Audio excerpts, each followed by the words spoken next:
Hi friends, so this is my lunch at least once a week, and this is lentils with vegetables and brown rice. Basically, it's in India, it's called sambar. So sambar and brown rice. Brown rice has a lot of antioxidants. It's really good for your health.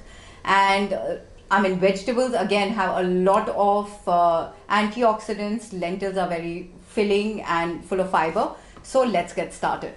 2 spoons of mustard oil, black mustard seeds. We'll add curry leaves, aesofitidia.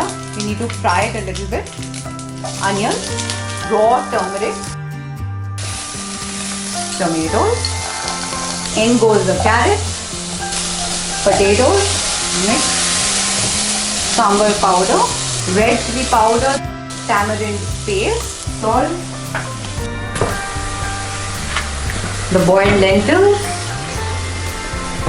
We let it boil for a bit.